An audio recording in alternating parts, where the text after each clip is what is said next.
¡Ay, mi Maggi! ¡Hello! De ¡Qué rojo, mejor rico! dicho.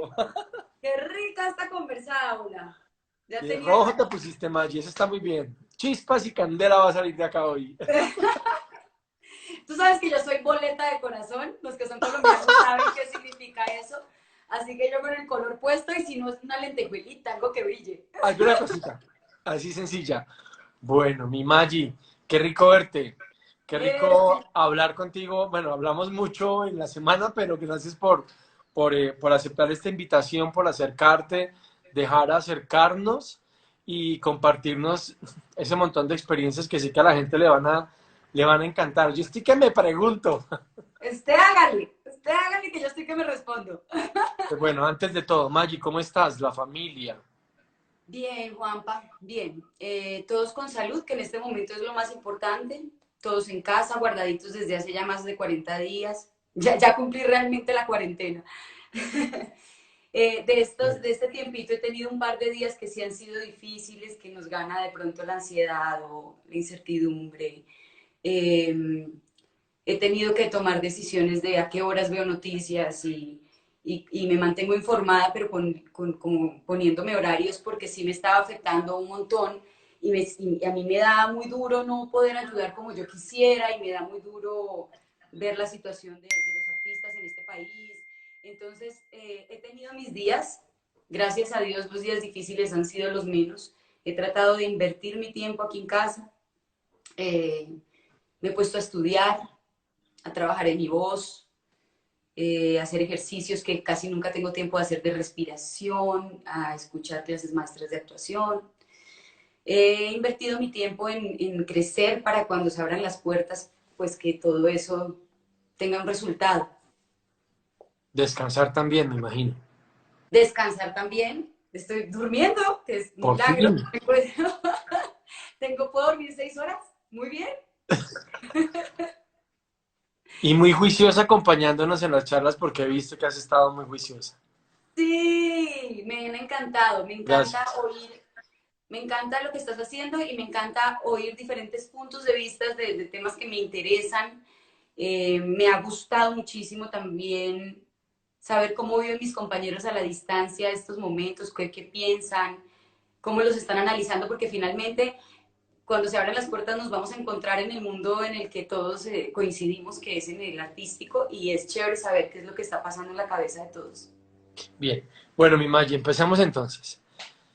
¿Cómo empezaste en esto de la actuación? Hablemos un poco de tus estudios, ese inicio como actriz.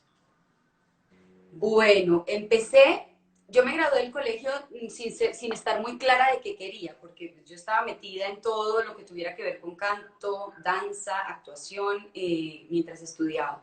Pero nunca lo vi como voy a ser actriz, no. Me gradué y dije, bueno, yo creo que no soy buena para nada. Lo único que me gusta es el teatro, así que me fui para el teatro libre. Eso fue lo que pensé realmente. Cuando entré al teatro libre, descubrí ese primer semestre qué era realmente el trabajo del actor, qué era realmente el teatro, de qué se componía ese universo y quedé absolutamente enamorada y me di cuenta que no podía hacer absolutamente nada más en la vida que eso. Pero realmente lo conocí ya ahí, haciendo mi carrera profesional, que hasta ese momento yo no sabía que iba a ser mi carrera. En ese primer semestre lo decidí. Esta es mi vida, esta es mi carrera, esta es mi pasión, la encontré, esta es mi profesión. Estuve estudiando en el Teatro Libre, pero en ese momento en Colombia no estaba avalado, los estudios de teatro no estaban Ujú. avalados como carrera profesional, uno no se graduaba con un título profesional. Ahora sí, gracias a Dios y gracias al trabajo de todos que hemos empujado para que eso suceda. Pero en ese momento no lo era y yo estaba interesada en aplicar a ciertas becas, en aprender ciertas cosas y empecé a buscar una carrera donde me dieran el título profesional que yo necesitaba. Busqué en Argentina, en España y en México porque quería que fuera de habla hispana. Ya de por sí el universo del actor, del teatro, todas sus dimensiones, sus objetos de estudio me parecían demasiado complejos para hacerlo en otro idioma. Entonces, todo me llevó a México. No tenía familia en ninguno de los lugares, no tenía ningún contacto específico ni nadie que tal vez me guiara, pero hablé con Ramiro Osorio, en ese momento era el presidente del Festival Cervantino, y con Jairo Camargo aquí en Colombia, que lo conocía, y me dijeron, bueno, en México yo creo que estas son las 3 escuelas principales. Yo me metí, investigué, llamé, hablé con ellos y me decidí por la Escuela Nacional de Arte Teatral. En la Escuela Nacional de Arte Teatral definitivamente yo creo que están mis amores, mis exploraciones, todo lo que yo soy como actriz, como el primer tejido realmente de lo que yo soy como actriz, se lo debo a esa escuela, a esos maestros, a su rigor, a su disciplina, a su visión tan grande del teatro, y a México le debo un montón. Viví 7 años estudiando y de allá para acá me gradué allá, y de allá para acá he hecho cursos, talleres, he aprendido de la gente con la que trabajo, se aprende todos los días en un set o de cine o de televisión, y en el teatro, que es mi base, que tú lo sabes, que siempre estoy ahí en el teatro, que es el lugar donde yo pongo otra vez los pies en el piso y me doy cuenta de lo que me hace falta como actriz, pues ahí es el mayor aprendizaje, y de ahí tengo que estar todo el tiempo como buscando nuevas herramientas. Maggi, hablemos un poco de eso, de México. Te alejas de tu familia, estar en la ENAD, lejos de todo, rebuscando ese rebusque. Hay una anécdota muy linda de tortas que yo me sé que me gustaría que le contaras a la gente. Te tocó muy difícil, ¿no? Te tocó muy duro en México. Sí, sí, mi familia siempre me apoyó, pasamos por momentos económicos que no eran tan fáciles, pero ellos siempre estaban ahí como un soporte, tanto mi mamá, mi papá, mi abuela, ellos siempre estaban pendientes, pero yo sabía que era un esfuerzo demasiado grande en ese momento económicamente para mi familia, así que busqué la manera de, de organizarme, de ahorrar lo más que podía. Tenía horarios de clases muy extensos, y estas anécdotas, por ejemplo, la de la torta, es que yo destinaba como el dinero de cada día, que era poco para la alimentación, y ahí en la ENAD hay una rejita en la parte de atrás que divide a los estudios Churubusco de la ENAD, y se ponía un señor con unas tortas de tamal, y yo decía, torta de tamal, eso es como sándwiches de pan con pan, pero bueno, eso llena, hijo de madre, eso me aguanta hasta el final del Y es día. lo que hay. Eso es lo que hay, eso es lo que más me llenaba. O sea, yo podía tener energía para las clases físicas, que eran muy exigentes en la ENAT. No podía permitirme estar ahí como sin fuerza. Entonces, yo iba, me comía mi torta de tamal, la que hubiera, con chile o sin chile, o dulce o lo que fuera, para aguantar todo el día la carga de trabajo física y mental, que era bastante. Eh, y si no comía eso, había meses que me tocaba punta de tortilla y queso Oaxaca, y la señora, había una tortillería ahí en Metro Ermita, que siempre la señora me regalaba tortillitas que le sobraban del día, y yo ahí me la pasaba a punta de quesadillas, y si no, pues de tortas de tamal para aguantar el trajín. Y lo lindo de todo esto, viéndolo así, hacia atrás, es que yo me sentía realmente feliz, sin angustia, realizada, enfocada en lo que estaba estudiando y aprendiendo, que me tenía tan feliz. Y volver después de 10 años de no estar en México y volverme a parar en esa misma rejita. Me fui corriendo, estaba grabando La Guzmán en los estudios Churubusco, y me fui corriendo a buscar al señor de los tacos de canasta, que siempre se ponía a ver si todavía estaba ahí, y al señor de las tortas de tamal, y recordar todo eso hacia atrás, 10 años atrás, qué era lo que Y lo sucedía. encontraste, estaba el señor ahí. Estaba el señor ahí. Lloré, Juanpa, no sabes lo que lloré de la felicidad de ver cómo pasa el tiempo y cómo los esfuerzos valen la pena, y cómo uno construye no solamente a nivel profesional lo que va a ser como profesional, sino su carácter. Eh, Tal vez si yo no hubiera tenido que pasar todo eso, mi aprendizaje hubiera sido distinto. Yo realmente, como sabía que me estaba costando la vida y que el esfuerzo era así, yo me entregaba en cada clase como si fuera el último día de mi vida. Y creo que si hubiera sido en otras condiciones, tal vez no hubiera sido así, tal vez hubiera sido un poco más cómodo. Yo sabía que se me iba la vida en ello, yo sabía que no podía perder un minuto, porque no sabía si al otro día iba a poder seguir estando ahí. Entonces, creo que lo aproveché al máximo. Maggi, ¿probaste las tortas nuevamente? ¿Siguen siendo igual de ricas? ¡Claro! ¡Claro! Volví al Metro Ermita, volví a comerme esas tortillas, la señora no se acordaba, yo creo que no, la señora no supo nunca, no se acordaba. Me comí las tortas, me comí las 5 flautas a 10 pesos, que yo creo que quién sabe eso qué sería, pero que yo me comía carne de qué. Claro, ahí anduve un poquito mis pasos del pasado, valorando, agradeciendo, recordando. Fue muy bonito. Bien. Maggie, en Colombia se da la oportunidad de protagonizar y de que te conozcan con un proyecto al que le fue muy bien, Corazones Blindados. Antes de eso, ¿qué pasó en tu carrera? Y te pregunto porque yo sé que tú tuviste la experiencia de los unitarios, lo que en Colombia se llama Tu Voz Estéreo, lo que para Telemundo es Decisiones, lo que para México es La Rosa de Guadalupe. Tú hiciste mucho unitario y te lo pregunto porque hoy en día hay muchos actores que dicen, yo no quiero hacer unitarios, yo no voy a ser actor de Tu Voz Estéreo, yo solo quiero ser una actriz de cine. Háblanos un poquitico de eso. ¿Cómo llegaste a Corazones Blindados y qué te tocó hacer? Yo empecé en televisión en el 2008. Acababa de llegar de México, llevaba 7 años en México estudiando y haciendo teatro. Y se me presenta la oportunidad de hacer un casting para una novela, quedo en esa novela, Me quiero morir, después hago un papel pequeñito en el cartel de los sapos, después hago otras cositas aquí y allá. Yo estaba haciendo televisión, personajes de reparto, eh, con mayor o menor grado de importancia en la historia. Para mí eso no era relevante.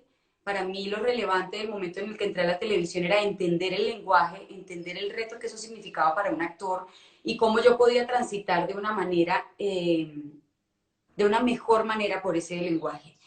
Yo creo que lo que me dio en ese momento los unitarios, la televisión que hice antes de que me dieran mi primer protagónico, fue exactamente eso, Juanpa, la seguridad de saber que entendía el lenguaje, la seguridad de saber que entendía cómo todos los departamentos que están trabajando en simultáneo cuentan una historia, cómo yo me puedo involucrar con esos departamentos, cómo puedo trabajar con la persona que está en la cámara, que no es el director, que tiene otro contacto, otro tipo de contacto conmigo, pero que sí es la persona que está exactamente enfrente mío con una cámara. ¿Cómo puedo trabajar con el del sonido? ¿Qué significa las cosas técnicas que ellos dicen entre ellos? ¿Tiene que ver conmigo o no? Al principio yo llegué y a mí me parecía que me estaban hablando como en chino y uno se hace el que está entendiendo, pero no entiende nada. Ahorita uno dice, sí, no, que llegue a la marca y no sé qué, y ponga la luz y no sé qué, el 3/4, y uno se hace el que está entendiendo, pero realmente ese primer paso en la televisión uno tiene como actor que ser responsable y entender cada una de las cosas que hace cada persona que está ahí, que es importante para contar la historia. Y lo que me dio este paso por unitarios, personajes de reparto, fue también la habilidad de entrar a una situación de una manera muy rápida, entrar a una emoción de una manera muy rápida. Y eso requiere un grado de conocimiento de este instrumento, mente, cuerpo, emociones, muy afilado, muy importante. Eso que la televisión me hizo entender acerca de la rapidez en los procesos, cómo entrar rápido, cómo salir rápido, eh, cómo aprovechar al máximo el poco tiempo que me dan para hacer una escena, a veces sin ensayo. Cuando llegó el protagónico, yo me había concentrado tanto en entender eso y por eso también hacía unitarios y todo lo que podía. Creo que esa idea de los actores de no hacer unitarios o menospreciar un personaje de 4 capítulos o menospreciar un personaje de un actor de reparto es absolutamente erróneo, equivocado. Uno solo aprende en el hacer, uno no aprende en la teoría ni en el deseo. En el deseo de ser protagonista no aprendo nada, en el deseo Y de... sobre todo con tantas opiniones diferentes, ¿no, Maggie? Sí, claro, es muy difícil. Al principio, cuando yo venía de un proceso meramente teatral, la mayoría de mis experiencias, yo había hecho cortometrajes, películas en ese momento, pero mi base y mi raíz como actriz era el teatro. Es un proceso tan distinto, llegas a la televisión, hay tantas opiniones, tienes que trabajar para el director, para la cámara, para el productor, para el producto, para la escena, para el compañero, Estás todo el tiempo, hay un momento en que es abrumador, recién entras a hacerlo porque sientes que no estás entendiendo del todo lo que estás haciendo. Para lograr trabajar bien en todo ese tinglado y en toda esa estructura, pues tienes que hacer. Y hacer significa hacer personajes de reparto, hacer unitarios, hacer lo mejor que puedes, así sea un solo capítulo. Yo creo que eso fue lo que me pasó a mí cuando hice, por ejemplo, el cartel de los sapos. Era un personaje muy pequeño, de 8 capítulos, con muy pocas escenas, pero a raíz de ese personaje alguien vio eso y dijo, oye, ¿quién es ella? Y me llamaron para hacer otras 3 cosas a raíz de ese personaje que tal vez yo le hubiera quitado importancia y no hubiera sido, no lo hubiera podido hacer, no hubiera podido hacer lo otro. En teatro también me pasó así. Eh, yo hice cuando estaba en la escuela, hicimos una ópera con marionetas gigantes de Edipo, Edipo Rey, y yo era la trenza de Yocasta. La trenza de Yocasta, o sea, yo me dedicaba todo el montaje a manejar el pelo de Yocasta en la marioneta gigante. O sea, a qué actor le hubiera gustado ser la trenza de Yocasta? Nada que ver. Entonces, fue una persona y le empezó a llamar la atención el trabajo que yo estaba haciendo y me llamó a hacer una película. Yo después de mucho tiempo le pregunté a él, ¿tú por qué? Yo haciendo un trabajo físico, sin poder actuar, sin mostrar ninguna de las cosas que yo creía que podía mostrar como actriz, me llamas a hacer una película. Y él me dijo, yo nunca había visto que alguien se entregara tanto a un trabajo aparentemente menor y que termina siendo toda la feminidad de una marioneta de metros de altura. Y Wow. yo estaba enfocado en la trenza. Y yo decía, ¿esto puede ser posible? Y creo que todo en mi carrera ha sido así. Todas las oportunidades que se me han abierto en cine, en teatro, en televisión, han sido porque alguien ha visto mi trabajo en algo antes. Entonces yo les digo a todos los actores siempre que se me acercan, no hay personaje pequeñito. Yo he estado en el set con actores que vienen conmigo a hacer una participación pequeña y de verdad te lo juro, Juanpa, desde el fondo de mi corazón, siempre trato de que sea una participación memorable de parte de todos. Aportar, darle el momento que es de él a él. Eh, Uno como actor también tiene que regalar esas cosas, no dejar que las personas brillen cuando tienen que brillar, también es un acto de generosidad con la escena y con la historia. Y creo que siempre juega a favor de todos. Maggi, ¿cuándo hay que decirle a esos proyectos unitarios no más? Porque te puedes quedar haciéndolo siempre.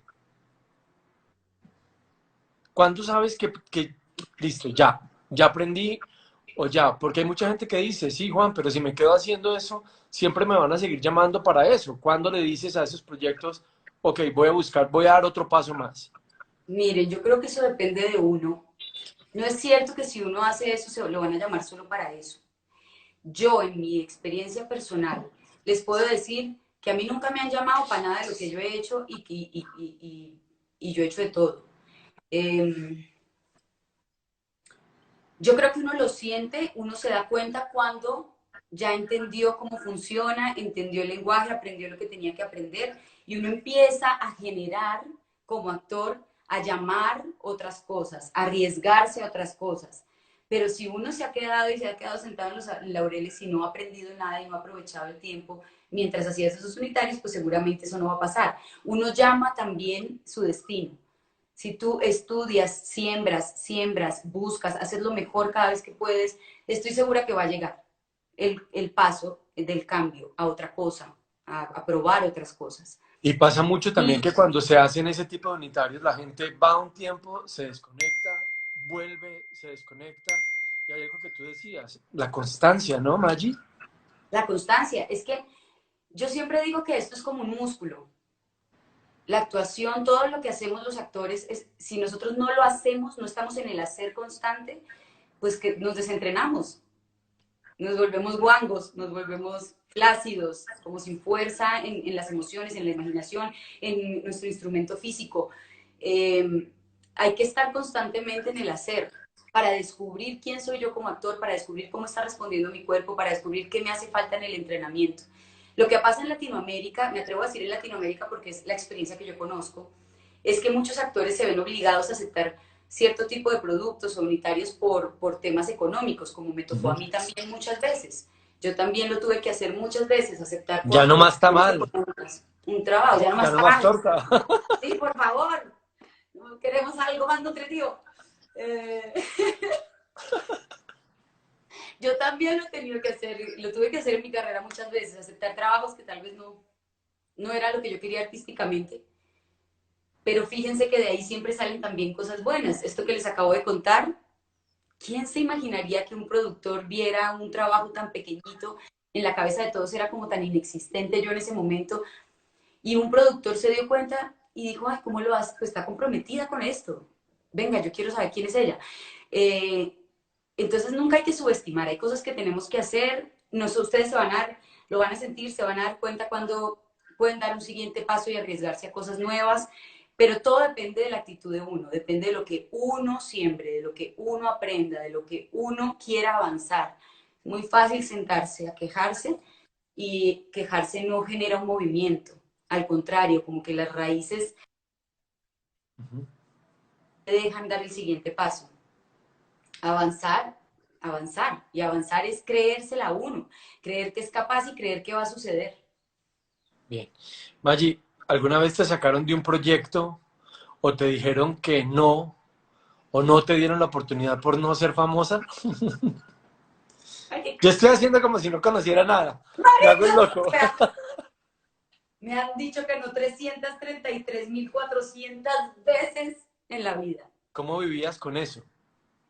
Eh, yo creo que uno se acostumbra. Gran parte de mi fortaleza para afrontar el no, o las críticas, o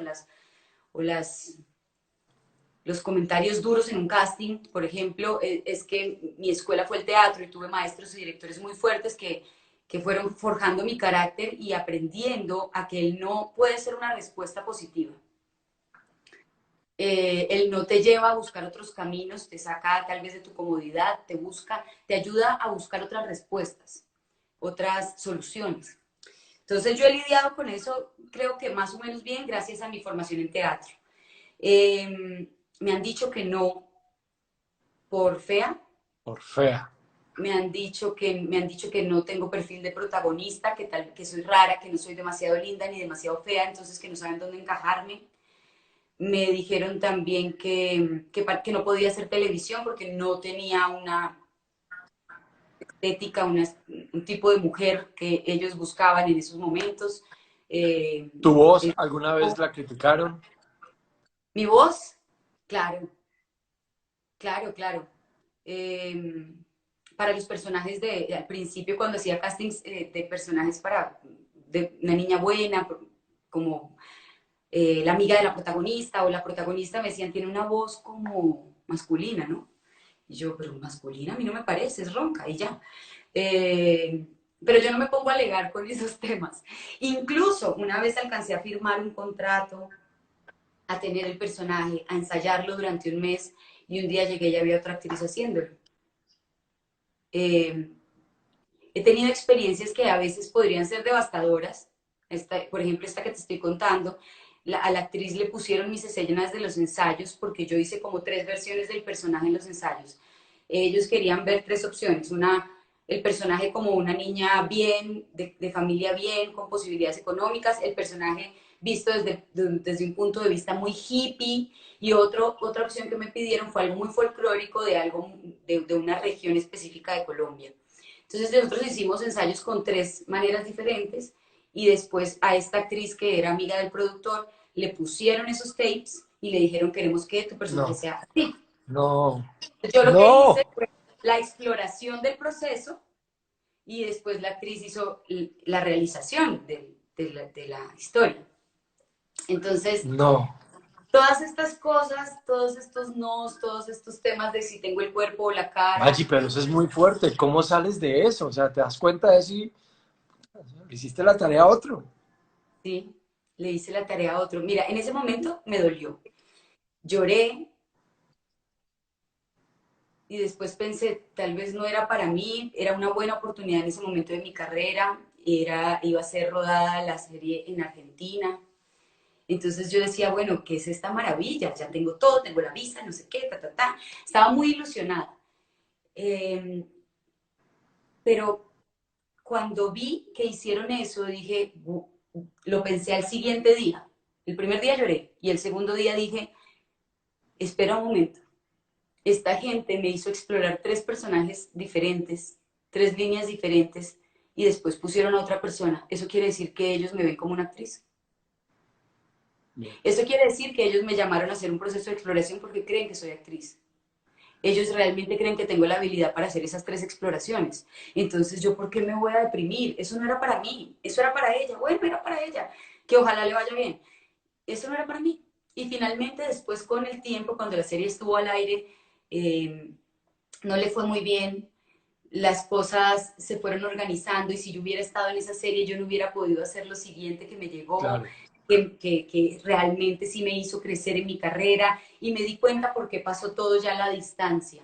Pero yo creo que del no siempre se puede sacar algo positivo. Cuando te dicen que no, ya sabes que por ahí no era, pues es una, digamos, un camino menos que tienes que explorar.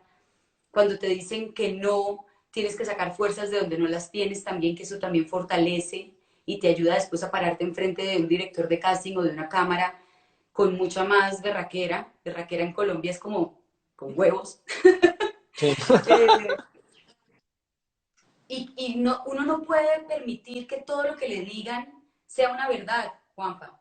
No puede ser que un director de casting algún día te diga, uy, pero a ti te llamaron para este personaje, no, pero como fea. Y que tú dejes que toda la información sea cierta en tu cabeza. Uno tiene que discernir entre lo que es capaz y lo que la gente cree que uno puede hacer. Ellos no te conocen, están diciendo un juicio premeditado de algo que no saben. Tú sí sabes que puedes hacer porque estás trabajando por ello todos los días. Entonces, pues qué chévere que tengan la oportunidad de hacerlo y algún día seguramente se darán cuenta que estaban equivocados. Y esas cosas te vuelven más fuerte, ¿no? Claro, Es que no hay nada claro. más rico que poderse acostar y poner la cabeza en la almohada y sentirse tranquilo y saber que lo que haces lo haces con pasión y con trabajo. Lo hablo en mi caso, pero esas cosas terminan haciéndote más fuerte, ¿no? Total. Y yo sí eso sí soy súper enfática en una cosa. El trabajo es lo único que habla por uno. Yo me Ujú. puedo poner aquí contigo a decir, sí, porque es que son así, y no se dan cuenta de esta habilidad que yo tenía, y yo quería hacer esto, pero no me dejaron en el casting. Yo puedo hablar muchas cosas, pero si yo no trabajo antes de llegar ahí, si el trabajo no se ve por cada punto de mi piel y cada cosa que pienso y que digo, no va a suceder. No hay nada que ocurra por suerte, porque así salió de la nada. Tiene que haber algo que uno haya sembrado, un entrenamiento previo que ya tengas ahí y que ese día te sirvió para lo que estabas haciendo. Hay trabajo que soporta, que te mantiene fuerte ante cualquier comentario, porque tú tienes de dónde agarrarte. Tú no estás así como en una cuerdita floja mirando a ver quién te jala, quién te ayuda, quién te... El equilibrio lo tienes tú sabes perfectamente cuál es tu instrumento y a qué viniste. A veces yo he tomado decisiones equivocadas en un casting, pero tengo que tomar la decisión, tengo que tener la seguridad de tomarla y de hacerla en cámara lo mejor que pueda. A veces te equivocas, a veces no, pero por lo menos te quede la sensación de que había una actriz comprometida con la situación, con la escena y con el personaje, sea cual sea que yo haya decidido que era el camino. Vaya, hace un momento hablabas de lo de la voz, que te llegaron a decirte que tu voz era muy rara o se escuchaba rara. Recuerdo que alguna vez me contabas que tú aprendiste en la escuela en México a entonar, no a prepararte como cantante. Hoy en día ya cantas, ha sido un proceso muy largo, me consta de muchas horas de sacrificio. Eh, ¿Cómo llegas a ese punto, Maggi? ¿Cómo fortaleces más ese tema aparte de lo actoral? ¿Cómo te retas con el tema del canto? El tema de la música y del canto ha sido muy caprichoso conmigo, no ha sido un deseo, no nació de un deseo mío. Me ha llamado, ellos me han llamado a que yo vaya para allá. Yo en la escuela tuve un entrenamiento todos los años de mi universidad de voz cantada y aparte de voz hablada. ¿Para qué? Para conocer un instrumento vocal. Digamos que en la escuela aprendí qué tango tengo, qué problemas tengo, cómo respiro, cómo puedo mejorar esa respiración, cómo usar mi voz para un personaje, cómo poder modificarla, qué ejercicios me sirven a mí para calentar mi aparato vocal, porque no todos nos sirve a todos.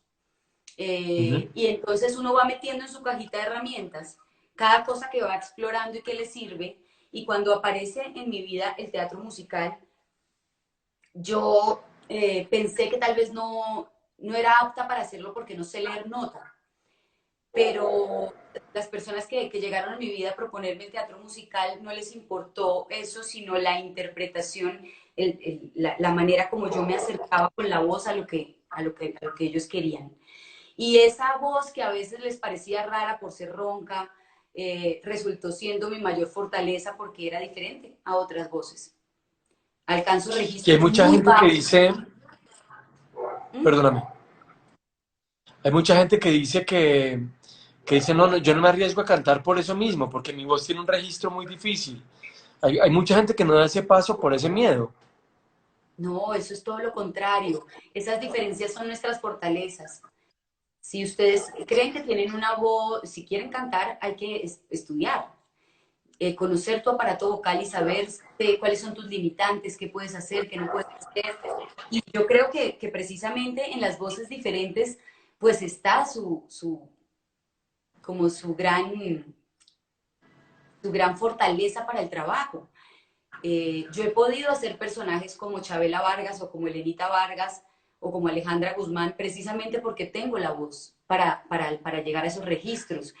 Hay canciones de Chabela Vargas que son en la ultratumba, que son notas abajo, abajo, que tal vez solo las podría hacer un hombre, y uno y yo las puedo hacer y sé cuál es el entrenamiento y me he rodeado de gente que me ha enseñado técnica vocal y sé cómo puedo llegar a esas notas aún más abajo si tengo mi aparato vocal caliente para eso, entrenado para eso. Yo creo que lo importante aquí es que no se pongan ustedes las limitantes, dejen que se los digan los demás, porque los actores tendemos mucho a eso, ¿no? A ponernos límites en la cabeza, ¿no? Yo no creo que yo pueda hacer ese personaje, yo ahí en eso no encajo. No, yo creo que yo no, ¿para qué canto? No lo voy a intentar, me encanta, pero solamente en mi casa. Si usted tiene esa espinita ahí y la tiene ahí metida en la cabeza, vaya, inténtelo. Vaya, busque un maestro que sepa de eso. Explore su instrumento, explore hasta qué punto puede llegar, sorpréndase usted mismo de lo que puede lograr, que seguramente si lo hace, va a llegar el personaje que se lo va a exigir, uno lo llama. Claro. Yo fui muy juiciosa cuando llegó la música a mis personajes, porque realmente al principio solamente cantaba siendo un personaje para el teatro o para una teleserie, para una biopic o para una serie biográfica, siendo un personaje, nunca yo. Y después empecé a explorar quién era yo como cantante, cómo quiero yo utilizar mi voz, qué pasa cuando me paro en un escenario y no soy un personaje, sino soy yo. Hay un universo de cosas que uno puede explorar, aprender, interiorizar, que son importantes y que uno no se debe quedar con la curiosidad si quiere ser actor. El aprender y el crecimiento está en el hacer, en el hacer. Vaya, hablemos de eso, precisamente de eso, del canto. Aparece el proyecto de La Ronca de Oro, no estás en la lista de actrices, no estás haciendo casting. Contémosle un poco a la gente de ese proceso porque fue muy bonito. Yo a veces lo tomo como ejemplo en mis charlas, pero digamos que cómo fue la pelea para que te vieran y ganarte una posibilidad en La Ronca de Oro. ¿Por qué crees que nosotros los directores de casting a veces nos equivocamos? ¿Y qué tan bueno es saltarse el filtro del director de casting? Porque te tocó luchártelo un montón. Yo me lo he saltado, es verdad. Y una vez se le Rafa, dice, hágalo. es que la verdad creo que, y lo digo pues sin ánimo de ni de ofender ni de juzgar, creo, es lo que me ha pasado a mí, lo digo por la experiencia. Creo que hay directores de casting que están acostumbrados a llamar a personas que tal vez no son actores, que son buenos de pronto haciendo televisión, pero que no tienen ni el rigor ni la cajita de herramientas que tiene un actor para crear un personaje. Entonces prefieren llamar a una persona que se acerca a lo que pide el personaje. En mi caso, por ejemplo, específico de La Ronca de Oro, que también me pasó con Cisenos, que tú lo sabes, en el caso es que ya después hablaremos de eso, en el Sí, caso específico en el es un caso capítulo específico de aparte. La Ronca,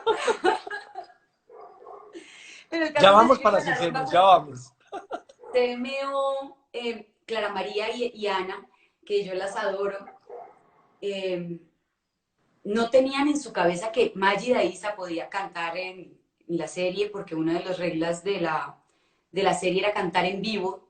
no hay nada pregrabado en la serie, todo es en vivo. Querían una cantante o una actriz que cantara en vivo. Entonces ellas decían, no, pues no, no, Mágida no canta, está muy joven para el personaje. No, mi manager les dijo, yo creo que Mágida tiene que hacer casting, yo creo que este personaje es para ella. No, Mágida no está en la lista, no, no, no. Estuvimos insistiendo para que me hicieran el casting, ellos no quisieron. En vista de esto, yo dije, bueno, el error está en ellos o en mí, porque ellos no han visto que yo lo puedo hacer. Yo puedo ir y decirles, oigan, yo sé cantar, oigan, yo puedo modificar físico para hacer un personaje, de verdad sé construirlo, si me dedico yo lo puedo hacer. Decirlo suena prepotente, suena soberbio, suena convencido, no suena bien. Entonces, ¿cómo lo puedo mostrar? ¿Cómo les hago ver a ellas que yo podría construir ese personaje? Haciéndolo. Entonces me fui a un teatro, contraté un mariachi y hice mi casting yo solita, o sea, con mi manager y las personas que me ayudaron con la cámara. Y hice un DVD y mandé una canción doblada de Lenita Vargas, una canción cantada en vivo, que era lo que ellos pedían, para ver que la actriz o la cantante se pudiera acercar a lo que ellos estaban buscando. Totalmente caracterizada como pude. Te tocó Además, coser el vestido porque estaba roto. Sentarte a coserlo. A mí me contaron. sentarme a coser el vestido porque conseguí una cosa que podía funcionar, pero pues no era lo mejor. Hay una anécdota muy bonita que creo que esa nunca te la he contado y que nunca la he contado, y es la paisa que fue la persona que me caracterizó y que me prestó la peluca y que me y que me ayudó ese día. Yo no tenía las posibilidades tal vez de pagarle en ese momento lo que ella cobra, y yo le dije, paisita, te prometo que en el primer trabajo que me salga te pago todo lo que tú cobras por hacer esto. Y así fue, más o menos 5 meses después le pude pagar su trabajo. Qué lindo. Hice lo mejor que pude con las posibilidades que tenía, que no eran muchas. Daisy le pagó al mariachi, un mariachi conseguido como pudimos en ese momento para llevarlo al teatro y poder cantar la canción, porque no pudimos tampoco ensayarla de una manera aquí con 3 días de anticipación, no, ese mismo día ahí haciendo el casting. Y mando el DVD y con el DVD, Daisy se llevó el DVD, se los puso a Ana Piñero y declaró a Mario Ochoa allá, con el DVD me gané el derecho a casting. Derecho a casting. El Es decir, derecho a casting, ni siquiera el personaje. después de eso tuve casi 20 callbacks, si cuento sí, con todo lo musical, como casi 20 callbacks. Un proceso de 2 meses de selección, éramos muchas, fuimos quedando cada vez menos, hasta que llegó el día de la decisión, que yo ya no sabía ni qué hacer en el casting. Yo ya, después de tantos callbacks, yo ya no sabía muy bien qué más podía yo hacer para acercarme más a lo que ellos estaban buscando. Y, y finalmente sucedió. Creo que sí, es un error que a veces los directores de casting no confían en los actores. Creo que está mal, a veces hay frases que nos condenan como, lo importante es no actuar. No, pues imagínense donde yo fuera Maggie Daisa en todos los personajes, no me vería nadie. Claro. Sería cero interesante. Hay frases así como esas que nos condenan cuando llegamos a un casting. La cosa es que nosotros no nos las creamos. Siempre la solución está en uno mismo. Si yo no me hubiera arriesgado a hacer eso, tal vez no hubiera sucedido. Tal vez también hubiera podido pasar que llegara el DVD y nadie lo viera. Pero yo Claro. hubiera tenido la certeza de que hice hasta lo que más pude por lograrlo. Y te quedó gustando, porque voy a contar que para Alejandra Guzmán aprovechaste un espacio en Bogotá que estaba lleno de gente, que la gente no sabía qué estaba pasando, te montas en la tarima, Juan Carlos Mazo te graba y la gente, ay, tan bonita, Maggie Daisa está cantando la canción de Alejandra Guzmán. Y lo que la gente no sabía era que Maggie Daisa estaba grabando su casting para Alejandra Guzmán con público ahí. Sí. Imagínate que es que estas son las cosas que ustedes creen que uno tiene mucho tiempo para hacer, muchachos. A todos nos pasa lo mismo, los que están ahí, que están en proceso de casting, sepan que para todos es igual. Imagínense que me llega el casting No, y de la gente Alejandra Guzmán, aplaudía feliz, cantando como Alejandra Guzmán.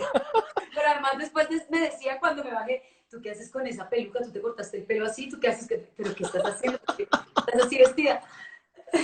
Imagínense que me llega el casting, el casting para ser Alejandra Guzmán y me dan 24 horas para mandar el casting.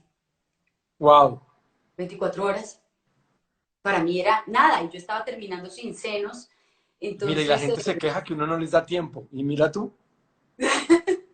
bueno, yo creo que cuando uno quiere puede, a veces no hay muchas posibilidades o la escena no te las da o no sabes muy bien, la información es insuficiente, entonces vas al casting un poco ciego, buscando qué puedes tú aportar o estando totalmente abierto a que te digan qué quieren y tú explorar ahí en el momento, ahí en el ruedo. Y, pero en este caso Alejandra Guzmán pues era un personaje que yo tenía muchísimas referencias en mi cabeza y dije, tengo 24 horas, pues 24 horas tengo que lograr. Ellos querían una escena bailada, una escena cantada, con 2 canciones y 2 escenas. Me terminaron mandando 3 escenas que yo uní en una sola. Yo lo que hice fue que reestructuré mi casting, cogí las 3 escenas, las volví una misma, me fui a la oficina de Daisy, grabé eso con Osquita Salazar, que divino me fue a ayudar en mi escena con Partner ahí, super pro.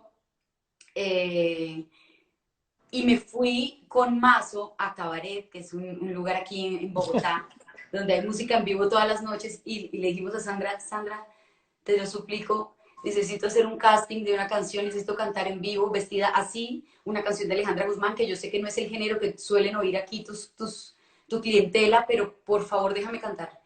Te Y abro que el Mazo me show. grabe y que salga lo que salga. ¿Qué? Que te abro el show. Sí, lo que sea. Me digo, bueno, Mayo, entonces después de tal cosa, tú llegas y cantas eso, pero entonces te voy a pedir algo. Y yo, ¿qué? ¿Qué tengo que hacer? Lo que sea, no me importa. Después de que pase todo esto y después de la obra y después de todo, quiero que te quedes con mi orquesta y cantes algunas canciones. Y yo, sí, que yo ni me sabía la mitad no me sabía nada de lo que ellos tenían en el repertorio, pero no importa. Yo, sí, claro, yo me quedo, yo canto lo que me pongan, no me importa. Yo después bailo, amenizo, presento, no importa, pero déjeme hacer el casting. Entonces digo, sí, claro que sí. Y finalmente así sucedió. Estaba todo el lugar de noche como siempre y de repente salí, canté una canción, Mazo se subió con la cámara, me grabó mientras yo la cantaba, yo con peluca caracterizada, todo cantando en vivo y eso fue parte del casting que mandé. Y durante esa noche me dediqué a estudiar a Alejandra Guzmán, todos sus movimientos, todo, me aprendí una parte de una coreografía que ella hizo en un concierto, la hice en un estudio en blanco en la oficina de mi manager, fondo blanco y hágale cual si estuviera en el concierto. Y las escenas con los quitan y mandé ya no en DVD, sino en mail, las 3 partes del casting a México. No, además, yo, pues me compartiste la audición para que te diera una opinión y es increíble, de verdad, ver cómo la gente se metió en el cuento de la Guzmán. Decía, yo cuando veía eso decía, pobrecita la gente, si supiera que lo que estaban haciendo era ayudando al casting de Magida Isa. De todos modos, ya saben, cuando vean a Magida en la calle haciendo algo raro, puede estar grabando un casting, puede estar Puede haciendo un casting. suceder, puede suceder porque además nos dan tan poco tiempo que uno cómo organiza eso. A veces es muy poco el tiempo y es como, Dios mío, ¿qué hago? ¿Qué propongo? ¿Qué puedo hacer para mostrar algo de lo que yo creo que puedo hacer en este personaje?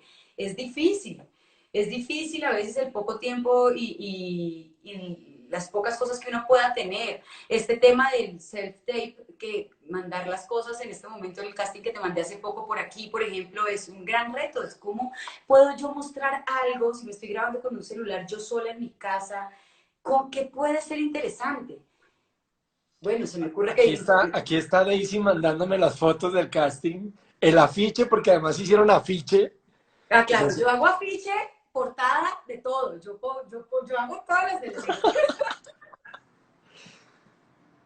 ¿cómo medir esas propuestas cuando a veces hay directores de casting o directores a los que no les gustan?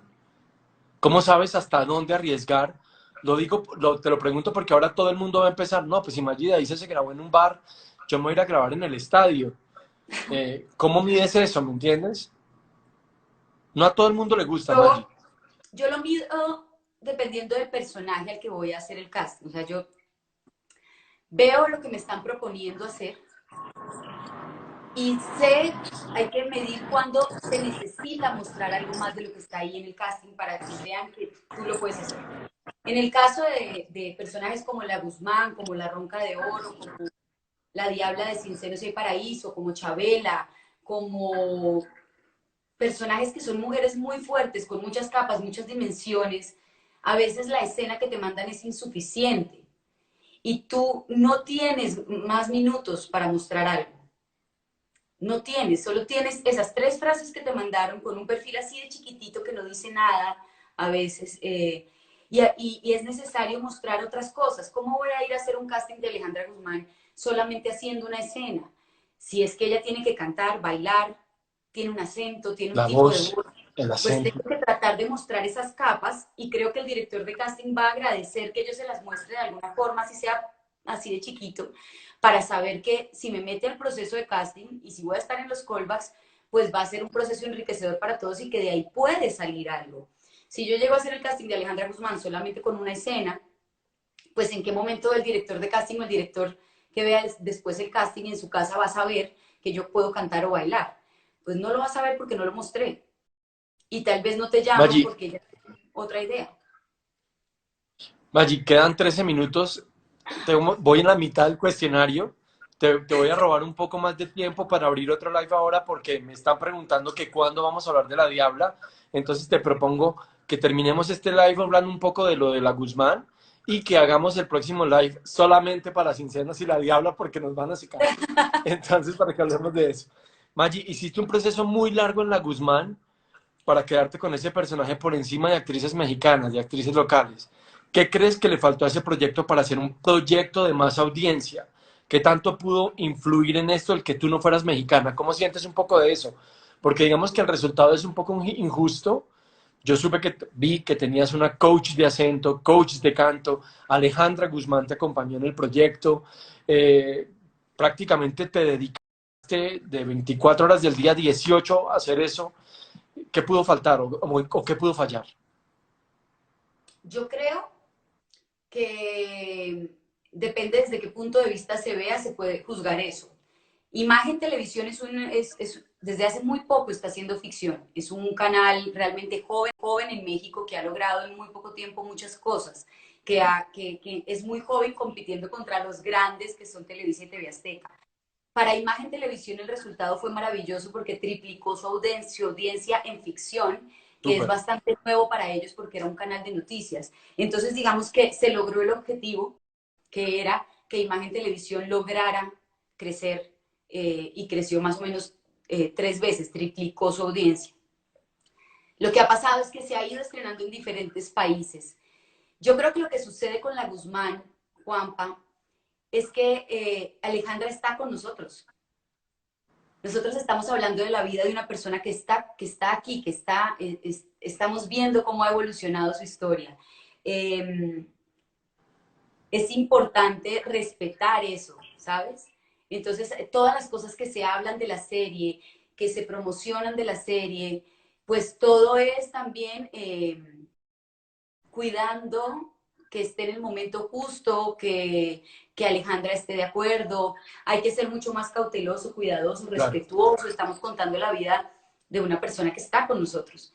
Y en el caso del rodaje o de todo lo que hicimos para lograr la serie, creo que fue un proceso muy difícil de nivel de producción, un poco inconsciente para el tipo de producto que teníamos, y me atrevo a decirlo, eh, porque es parte de la realidad que vivimos en la televisión hoy. Este tema de producir rápido contenido que no es fácil de producir rápido. Estamos contando la vida de una persona. Yo tuve 2 semanas para preparar el personaje, para de una vez lanzarme al set. Creo que es muy poco tiempo. El rodaje diario era tremendamente avasallador. Yo veía los planes y decía todas estas escenas con cantada en vivo, bailada, todo, en qué momento, cuándo ensayo, no hay tiempo para ensayo.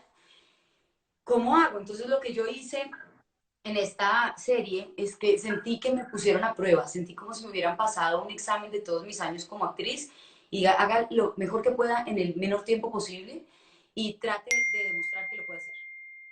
Entonces yo lo que me dediqué a buscar fue gente que me ayudara y que me acompañara en el proceso. Estar con Carla Cantú todos los días en el set, todos los días, para que no se me saliera una sola palabra, un solo acento que no fuera el que era, que todo fuera realmente mexicano y pensado y planeado como si fuera una partitura. Mm, al lado mío estaba un coreógrafo que, como no teníamos tiempo a veces de ensayar las coreografías, estábamos trabajando ahí a la par mientras estábamos en las escenas, pero él fue Que coreógrafo de además Alejandra. trabajó con Alejandra. Exactamente, la conocía, ha bailado con ella, bailó durante años, fue coreógrafo de Alejandra. Entonces, él sabía, él ya era un gran maestro para ese momento, más Carla, que estaba al lado mío todo el tiempo, más todos los que estaban trabajando conmigo de maquillaje, peinado, el director de foto, todos trabajando en pro de hacerlo mejor en un tiempo muy reducido. Entonces ahí lo que uno tiene que hacer es rodearse muy bien, confiar y trabajar como una bestia. Yo creo que yo realmente dormía 3 horas diarias, tratando de trabajar en mi casa todo el tiempo, oyendo a Alejandra, sintiendo su ritmo, su respiración, viendo qué podía aportar en las diferentes etapas de su vida, porque la historia transcurre en diferentes edades de su vida. Hay que hacer un trabajo muy juicioso en casa antes de llegar a un set, cuando uno hace un trabajo como estos. Entonces, si tú me preguntas, creo que a lo que va tu pregunta de ¿alcanzó la Guzmán las expectativas? Para mí sí, porque Alejandra vio el producto y fue feliz, que era lo único que a mí me interesaba en la vida. Eso quería preguntarte para terminar este live y abrir el otro.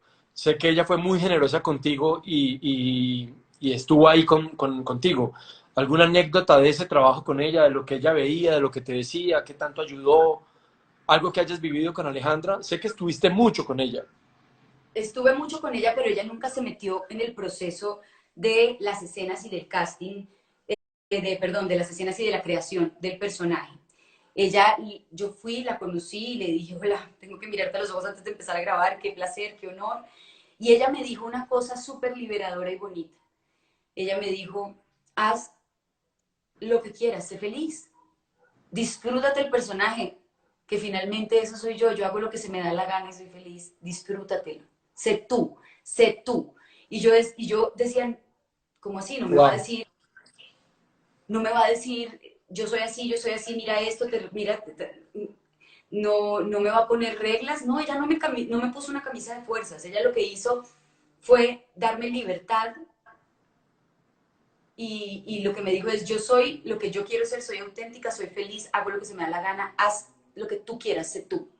Y me abrió tanto las alas esa conversación, no me juzgó ni siquiera desde el primer momento sin conocerme, que eso me comprometió mucho más a ser más rigurosa en cada cosa que yo hacía y decidía.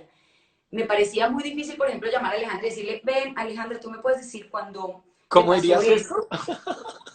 ¿Tú lloraste mucho o lloraste poco? ¿Tú cómo lo tomaste? Cuando murió tu hermana, ¿tú cómo viviste esto? Esas cosas no me caben en la cabeza hacerlas con alguien. Dice que Y hay yo otra sé vez que, Magida. sí, no, jamás. Yo nunca le pregunté nada de ninguno de los momentos de su vida, de ninguna de las escenas. Ella, siempre que hubo una aproximación fue porque ella vio un capítulo, porque ella me escribió, porque ella me dijo, me vi, porque se emocionó nuevamente viviendo conmigo esos procesos. Recordó, se vio nuevamente ahí, ella me llamaba y me decía, Maggi, me vi, qué fuerte esta escena, qué cosa, no sé qué, como igual de emocionada que yo con hacerlo, ella igual de emocionada viéndolo en casa.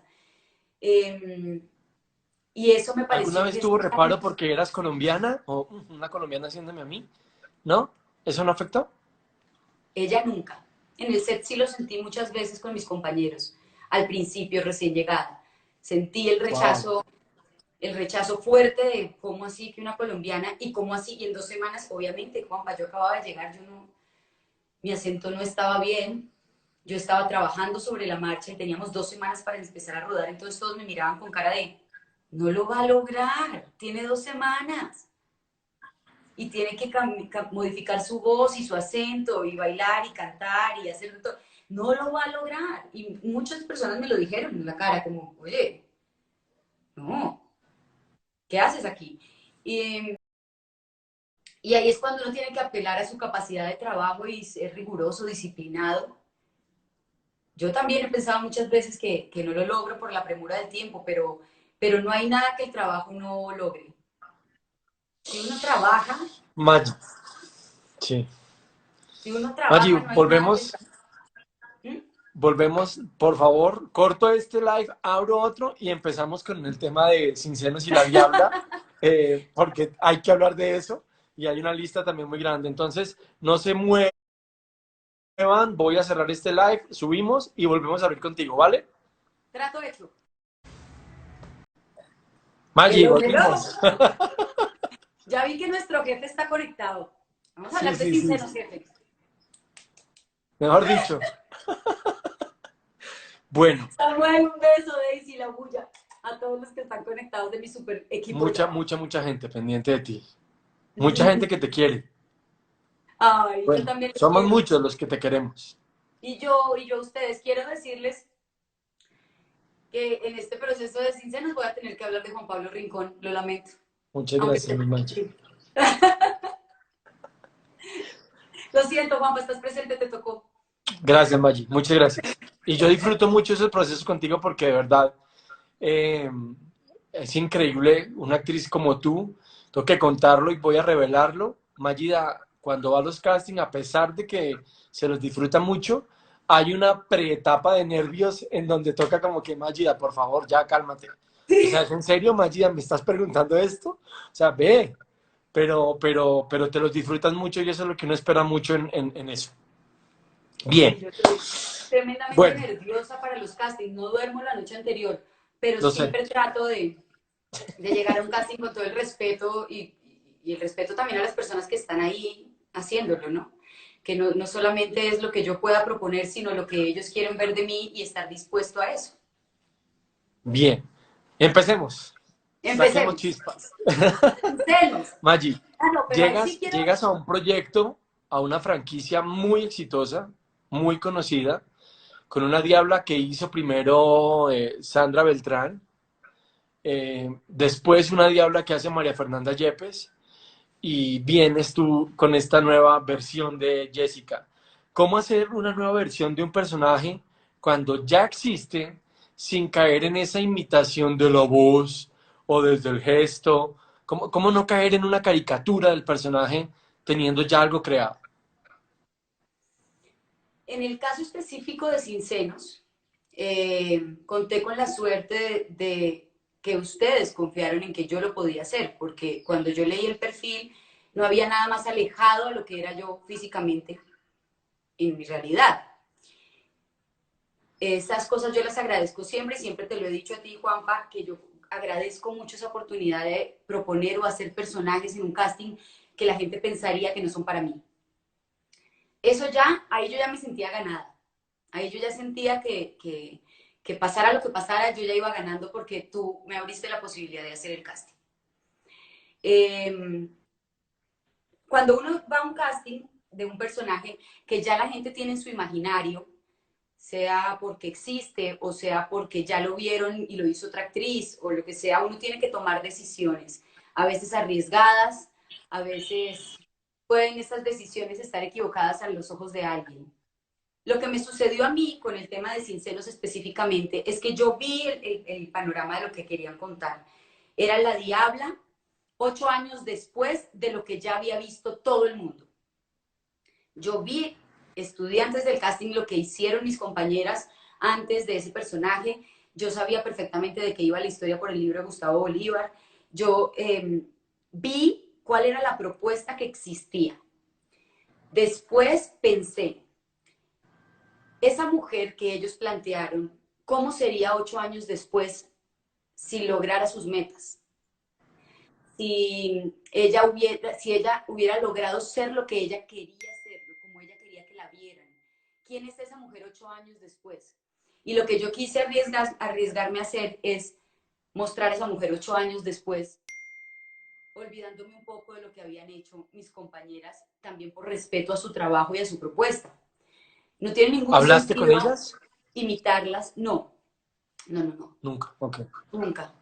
Nunca. Yo vi su trabajo al aire y vi su trabajo, busqué antes del casting cosas, cositas de a ver qué hacían, en qué universo estaban, cómo se movían, qué era lo que ellas querían o qué pretendían, cómo querían vivir ese mundo de dinero y de excentricidades que querían tanto, por el cual estaban siempre ellas peleando por tener dinero durante la historia, ¿no? Dentro de la historia. Tener dinero, tener poder, todo lo que contaba la historia y que ellas anhelaban tener. Digo ellas porque en los casos de las dos diablas. Y yo decidí hacer lo que ellas soñaban ser. Yo decidí que si yo iba a hacer el casting tenía que mostrar la evolución del personaje. No soy imitadora, nunca he abordado ningún personaje por la imitación. Lo que sí quise fue darle una profundidad al personaje diferente después del paso de los años. Ya no es la misma niña del barrio, ya nadie le puede meter los dedos a la boca. Ella ha tomado decisiones de cómo quiere que la vean para poder entrar a un mundo de hombres. Y yo empecé a hacerme todo un universo, a construirme todo un universo inventado por mí, respetando el universo que ya existía, pero inventado por mí, para lograr hacer una propuesta diferente, una diabla diferente que evolucionó, digamos, hacia lo que ella quería, fuera malo o bueno para él, para los demás, y hacer propuestas también visuales. No parecerme, me parece importante. ¿Qué persona que quiere ser mejor quiere que la vean y recuerden su pasado cuando era la niña del barrio? Claro, total. No. Al contrario, ella empecé a buscar maneras, a hacer este corte asimétrico que simbolizaba el lado masculino, que, que le daba cabida en un mundo de hombres, y este lado femenino seductor que hacía que los hombres la miraran y ella los iba envolviendo y los iba embrujando, digamos, hasta lograr lo que quería, que era lo que pasaba en la historia anterior. Y empecé a hacer una propuesta física también con todos esos elementos que yo creía que podían comunicar a una mujer fuerte y acaparadora y poderosa y que ha creado un personaje para tener cabida en ese mundo. Entonces, pues me Allí, ¿qué arriesgué a tanta tomar. libertad en esa propuesta? ¿Qué tanta libertad en esa propuesta tenías de parte de Gustavo Bolívar y de los directores?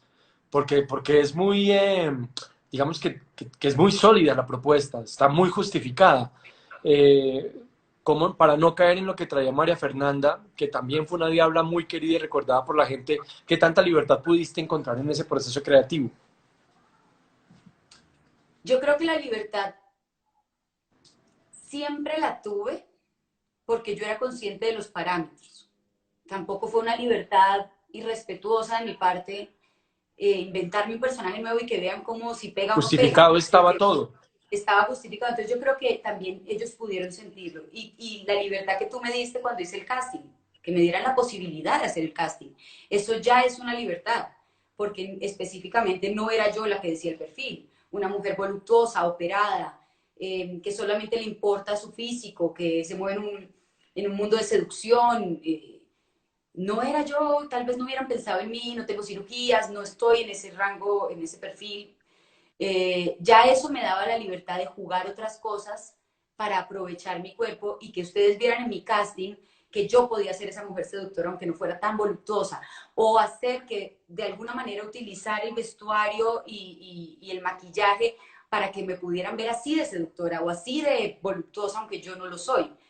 Eso ya genera un montón de cosas para explorar y de libertad para lograr el objetivo. Y tuve la fortuna de encontrarme contigo en el principio, después en todo el proceso con Mónica y con Diego Mejía, Mónica Botero y Diego Mejía, que fueron los directores, muy abiertos a crear un universo muy poderoso y hacer crecer la historia desde donde venía, muy abiertos y muy generosos también conmigo a que yo propusiera cosas. En unas cosas me decían que sí, en otras me decían que no, y fuimos buscando en el proceso de ensayos esa diabla que entre todos fuimos construyendo. Había Recuerdo mucho niñas, que cuando terminamos el casting, Diego Mejía dice, apague y vámonos. pero eso nunca lo escucha Por lo uno. mismo, porque todo el mundo esperaba eso, ¿no? La cirugía, lo que traía la anterior diabla, y cuando sales con una propuesta tan diferente, todos nos volteamos a mirar, y fue como, qué hija de... actriz, ahí está pintada, apague y vámonos. Pues eso nunca lo escucha uno. Uno sale diciendo del casting, Dios No, sí, mío, claro. no, qué cagada, no, la embarré, no, soy lo peor, que ya a mí se me olvidó actuar. No nos llames, Creo que voy a tener que volver a estudiar. ¿Qué? no nos llames. No, ya sé.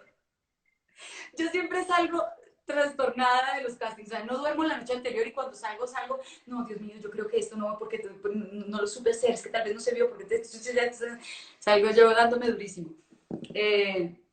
Pero lo que te decía, cuando uno lleva algo, un trabajo responsablemente hecho, aunque uno va a un casting abierto a que le cambien todo y hacer lo que tenga que hacer y que quieran ver, cuando hay una base, cuando hay un tejido, cuando hay un trabajo de un actor que respeta lo que está haciendo, pues eso, hay algo que comunica, hay algo que queda ahí, hay algo que le llama la atención a alguien, hay algo que genera la duda de podría ser, porque si uno toma su trabajo con respeto y de verdad construye o tiene una propuesta o toma una decisión de hacer una propuesta arriesgada, no es con la finalidad de pasar por encima ni del jefe de casting ni de los directores, al contrario, es por respeto a ellos. No hay nada que me parezca más horrible que llegar a un set o a un casting con un compañero actor que no se sabe la letra y que me diga, no me la aprendí porque aquí miro a ver qué hago. A mí eso me parece irrespetuoso. Entonces, Me parece irrespetuoso con el trabajo de todos. Que si hay una persona que está tomando su día detrás de una cámara y que está haciendo lo mejor que puede, lo mínimo que puedo hacer yo es hacer lo mismo desde mi lado. Y creo que eso siempre trae buenos resultados. recuerdo mucho que cuando empezó la serie, paralelo al trabajo como casting, yo hacía la jefatura de prensa en la productora y Sí. empezamos a ver después del primer capítulo los comentarios de la gente, ¿dónde está la Yepes? ¿Por qué está Magida Isa? La gente es muy dura, es muy fuerte en sus comentarios, Sí. no se miden. Y recuerdo que con mucha preocupación al día después fui donde Samuel Duque y le dije, nos equivocamos, yo creo que aquí va a haber algún problema. Y Samuel, recuerdo que Samuel me dice, tranquilo que la van a amar. Después va a ser un problema con ella, porque la van a amar. La gente no, o sea, la gente va a estar metida con la diabla que trae la Mágida, que la diabla que trae Mágida. Y pasó eso, ¿no, Maggi? La gente terminó, o sea, he estado en conciertos tuyos en donde la gente sale y es, ay, no es Mágida, diabla, diabla, canta tal canción. Yo como, oigan, ya superen a la diabla, o sea, Sí, hay gente que me dice así. Yo he tenido todos los nombres de mis personajes durante años. Hay gente que me sigue diciendo Lenita, hay gente que me dice Chabela, hay gente que me dice Alejandra, hay gente que... Sí. He ido cambiando de nombres, nunca me llamo Mágida. pero ¿te preocupó ese proceso, esa aceptación con un personaje tan importante, Maggi, o prefieres no Eh, mirar eso? sí me estresé, me puse nerviosa en el momento del estreno, Fueron muy duros porque contigo. es incómodo que la prensa, todos los periodistas estén preguntándote todo el tiempo, ¿estás lista para fracasar? ¿Estás lista para fracasar? ¿Estás lista para fracasar? Fueron muy duros, muy duros. Que también me pasó con la Guzmán, ¿estás lista para fracasar? Eres colombiana, estás haciendo una mexicana, ¿estás lista para fracasar? Y cuando te empiezan, cuando todas las preguntas son alrededor de eso, hay un momento en que uno dice, Dios mío, Dios permita que mi trabajo se vea, que el televidente lo vea, porque es mucha gente la que confió en mí y no quiero decepcionarlos. En el caso de Sin Senos, decepcionar la confianza tuya en un principio, de Mónica y de Diego que me dejaron volar, de Rosario, que es la jefe de arte que me dejó volar también, de Samuel, de su confianza siempre con mi trabajo, que es gente a la que yo quiero, admiro y que quiero que sepan que la confianza que me dieron puede ser bien retribuida porque trabajé, porque lo trabajé. Entonces hay un momento en que uno dice, Dios mío, qué nervios, por favor, que mi trabajo hable por mí. Que finalmente creo que es en lo único que yo puedo confiar. Yo no puedo confiar en que la gente se enamore de mi personaje o no. Y hay gente que de pronto no le gusta, pero dice, pero oye, pues sí trabajó, se ve, es chévere, pero a mí me gusta más tal. Uno no puede mandar en los gustos de alguien. Pero por lo menos sí que se sienta ese compromiso y ese respeto al televidente. Yo respeto a la gente que seguía la serie, respeto lo que escribió Gustavo, respeto lo que hicieron en Telemundo en la primera versión de Sin Senos, en la primera parte donde yo no estaba, y por respeto lo quiero hacer de esta otra manera, y evolucionar y llevar la historia un poquito más allá, y lo hago con todo mi ser. Yo creo que yo nunca, que no me gustan los actores que menosprecian la televisión, no me gustan los actores que menosprecian el cine o que menosprecian el teatro. Si entendiéramos los retos de cada uno de los lenguajes y cómo puede crecer uno como actor en cada uno de los lenguajes y la maravilla de cosas que puede hacer en cada uno de los lenguajes, creo que haríamos crecer esta industria mucho más y sería mucho más enriquecedor para todos. No hay ningún lenguaje que yo te pueda decir que yo puedo menospreciar. El trabajo del actor es difícil, y no me refiero a dificultad, sino a inversión de tiempo. Sí se tiene que invertir tiempo. Uno tiene que conocer su instrumento, que es uno mismo. Y sí se tiene que estudiar, y sí se tiene que construir, y sí hay que hacer trabajo de mesa, y sí hay que tener una propuesta, pues es por eso que te pagan.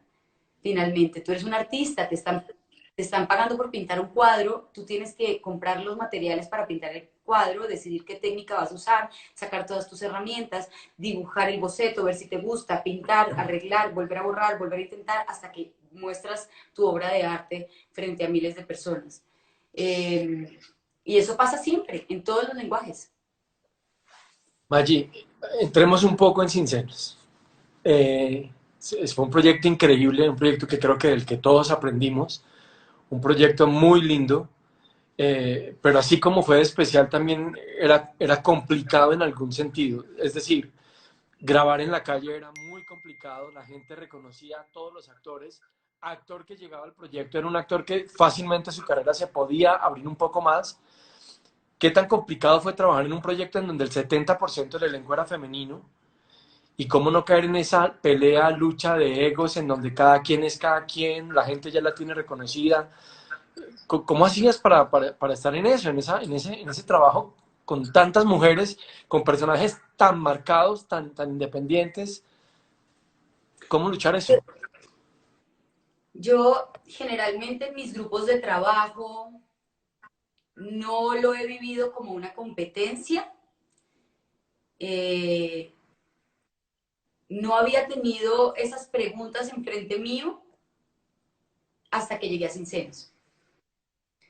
En Sincenos, claro, yo era la nueva en medio de la lógica, yo era como la nueva entre los personajes protagónicos, habían muchas dudas acerca de lo que yo iba a poder hacer y si iba a poder hacerlo o no, y digamos que lo entendí esa inseguridad de pronto de mis compañeras de, ¿cómo así? ¿Quién va a ser a la diabla? Eh, no me rayé con el tema, lo dejé pasar. Y mientras fuimos avanzando en este proceso de 2 años de rodaje, eh, yo creo que el éxito para no engancharse con esas energías de competencia o con esas energías de que tal vez no es tan fácil en el set del ambiente a veces, creo que el éxito para uno no engancharse es ser consciente que lo importante en cada escena, cada día de grabación es la historia.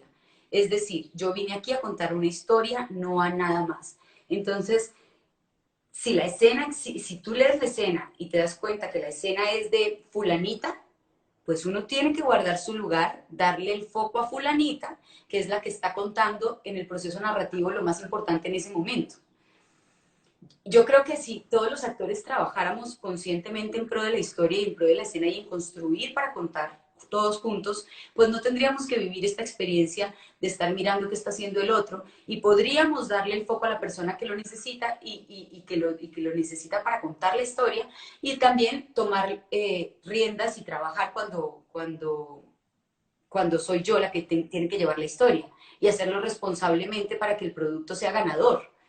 Creo que el secreto en Sincenos, con todas estas presiones y con un elenco tan fuerte, fue exactamente eso, enfocarnos en la historia, enfocarme en contar y en hacer parte de un universo. Digamos que yo siempre leo todos los libretos, a mí no me gusta leer solo mis partes, yo leo el libreto completo, las escenas donde yo no estoy tan bien las leo, porque lo que me gusta es mirar en todo ese engranaje, yo que juego cumplo en contar esa historia, ese capítulo. Yo, ¿qué es lo que yo estoy haciendo que mueve las fibras de otros lados en los siguientes momentos, aunque yo no esté, para poderlo hacer idóneamente y que la historia se pueda contar? En el tiempo de grabación, los ritmos de producción en televisión son muy rápidos, entonces si uno no hace eso, pues la historia se cuenta como a machetazos. como ahí, Ujú. como con retazos, como, y después uno no encuentra la manera de darle lógica a eso. Entonces, yo creo que el secreto para mí es que yo no me engancho en esas peleas de, de quién, ni de egos ni de nada, porque finalmente todos estamos contando una misma historia y si yo me engancho a jugar así, estoy perjudicando no solo mi trabajo, sino el trabajo de todos, el esfuerzo de todos y finalmente lo más importante, el resultado. ¿Fue difícil, Maggi? Sí, para mí Sin Senos fue un proceso difícil. Para mí Sin Senos fue un proceso difícil al principio por todo esto que estamos hablando y Ujú. después en el proceso, cómo darle a ese personaje matices cuando es un personaje tan extremo. Es que ella no tiene puntos grises, todo es negro. Es todo lo que no se debe hacer, todo lo que no se debe pensar. La Diabla no tiene, no es tan fácil humanizarla. Entonces, en todo ese proceso yo tenía que estar siempre como muy concentrada en leer los guiones, en buscar las referencias, en ver la manera de darle a ese personaje algo para que la gente no se aburriera de ver siempre lo mismo, que es una persona que no tiene ningún escrúpulo, que es mala, mala, mala, de verdad mala, desde el interior y que su ambición y su poder la avasalla y la llena y la rebosa y que no puede pensar otra cosa. Entonces era un reto constante, el reto del cambio de director también, darle voz a todos los que quieren aportar a la historia y tratar de hacerlo y ser coherente. Sí, fue difícil y fue mucho más difícil decir hasta aquí. Para mí fue muy difícil tomar esa decisión. Ya voy para esa pregunta antes de, pero ¿en qué momento o cuándo la disciplina que tiene un actor puede empezar a generar más ruido en un set o en una producción? ¿Cuándo esa disciplina para los demás puede ser, "Ay, ya llegó ella aquí a molestar o a exigir o a decir cómo hacer las cosas"? Te lo pregunto porque recuerdo que una vez me regañaste bien porque llevaba llamándote mucho para una entrevista y cuando me contestas el teléfono yo te digo, Mágida, pero ¿por qué pasa? ¿Por qué no contestas? Y tú me dices, Juan, estoy trabajando. Y cuando yo trabajo, el celular se queda en el camerino, yo no lo meto al set. ¿Cuándo esa disciplina se convierte en un problema, Maggie? Yo creo que se convierte en un problema cuando no tienes, nadie está conectado contigo en el amor por la historia y por lo que están contando, ¿no? Que no me ha pasado mucho, la verdad es que he contado con la fortuna de tener muy buenos aliados y gente que ama su trabajo en los proyectos que he hecho en su mayoría. Eh, Tal vez es un problema para el indisciplinado, porque yo en mi experiencia te puedo decir que en mis equipos de trabajo eso nunca ha sido un problema. Todo el equipo técnico agradece a un actor disciplinado que se aprende su letra, que llega preparado, que tiene una propuesta, que es coherente, que respeta el set, que respeta a sus compañeros, que cuida su vestuario, que cuida las cosas que se usan en una escena, los props, que es responsable con el trabajo del suyo y el trabajo de los demás. Yo creo que nunca un equipo de trabajo ha sido un problema para un equipo de trabajo eso. Yo creo que es problema para el indisciplinado. Es un problema para el productor que no le importa la historia que está contando. Para el productor que cree que no se necesita ningún ensayo para bailar una coreografía y cantar 3 canciones en vivo, pues es un problema que yo le diga, oye, yo necesito ensayar.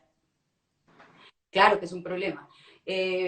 Para el actor que le da pereza ir al set y aprenderse la letra y que llega y se lo está aprendiendo sobre la marcha, que yo le diga, podemos pasar la letra, a mí sí me interesa que la escena esté sólida y no estés mirando y leyendo mientras hacemos la escena.